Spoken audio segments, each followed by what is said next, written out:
It's a tell-all and a not tell-all book. 9 chapters of stories and spoken word poetry. I I tell stories of experiences I went through in life through fictionary tales and not fictionary tales. I exaggerate and use fake names to conceal the true characters in the book. All chapters aren't all elements, but have strong meanings behind them, such as sun, earth, and moon. And the last chapter, entering into heaven, and that's a summary of my life experiences in poetry and finding some sort of peace in the midst of all the mayhem. And each chapter also starts with a poem as an intro. So it's a come to light moment and finding a new change in each moment as far as life.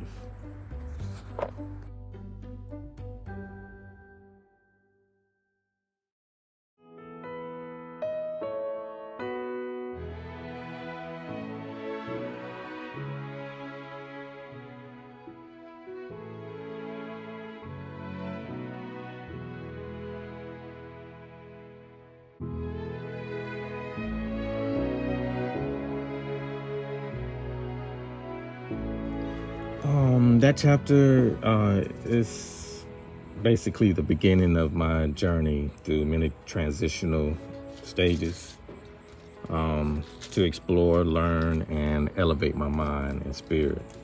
My welcoming into my introduction into the drama of music and the life-changing experiences of being caught up in finding true hurt, confused by love and lust. An ego I didn't want to let go of, but I had to find a substitution to shield all that for my own protection.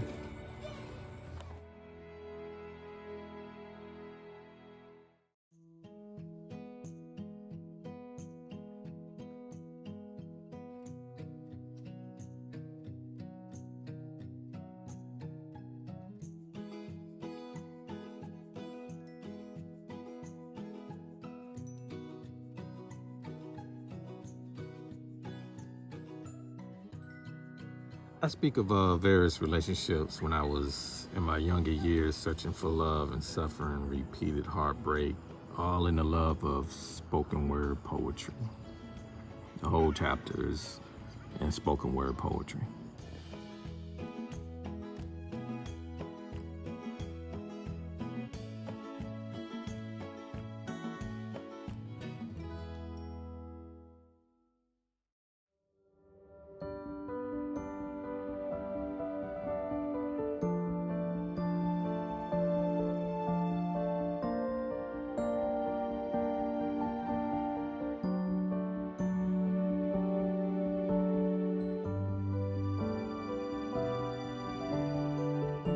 This is a tricky question because I don't see it as negative, but the acknowledgement towards healing. Facing this demon that follows us from generation to generation, maybe create my own hypotheses of how it all began as far as I know, and then showing you how it's evolved into a birthing of other traumas that need to be confronted for the healing process to begin.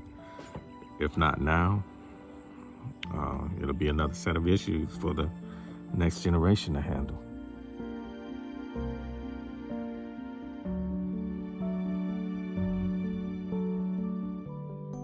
It actually was. A lot of these stories was inspired by true events, and I held on to this book for over 10 years thinking that my family will take it some kind of way. But it's not just about my family. These stories are taken from others that I've seen in documentaries, interviews, as well as my own family and friends. And I realized the same traumas I've heard in my own family happens in other family households all over. So when people read that chapter, they'll see either themselves or know someone caught up or dealing with the same situation.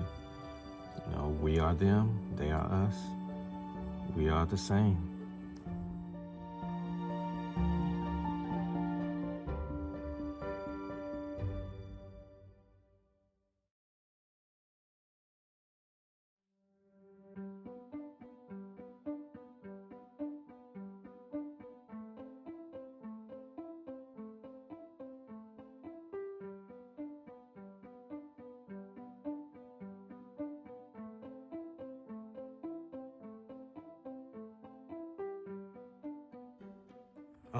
He's actually a childhood friend and still considered my best friend. I speak from the man observing from the outside looking in, and my take of the trials and tribulations he had to deal with at a young age.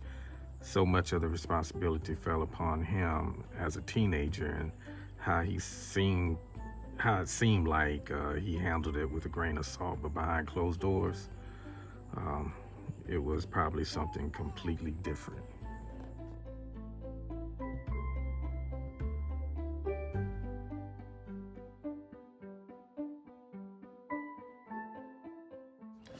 I did actually. He gave me his approval and stated that most of it is actually true, which came to a surprise to me because I was the observer and not the one actually living his truth.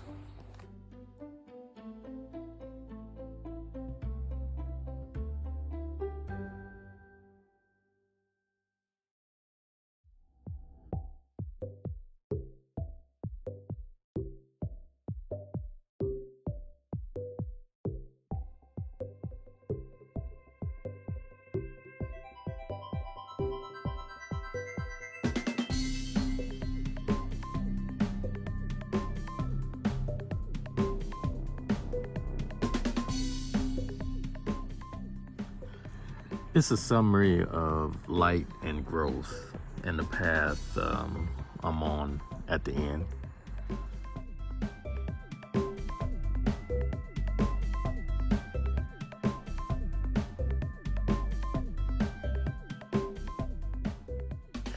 Um, Certain stories people can relate to as well as recognize themselves within the character. The poetry is deep and profound and carries a certain energy that will translate into your own life. Bring you into real life situations about love and lost.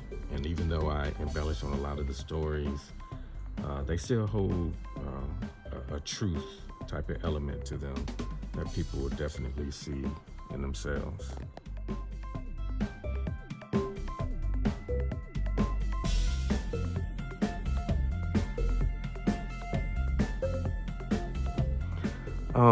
I'm not that special. I'm just a family man and someone chasing his dreams, navigating through life, trying to understand the meaning behind all this. I try to lead with love and selfless acts. I honestly feel like this isn't for me. I'm aligning myself for others to build upon after I move on. I'm laying down the foundation, and now it's up to the next generation to add to it in order to carry on the legacy.